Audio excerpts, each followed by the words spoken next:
Hello everyone, welcome back to Quick Hopper.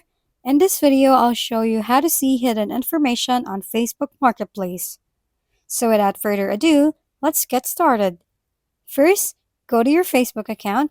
I'm using a PC and Google Chrome. Once you're logged in, go to the Marketplace.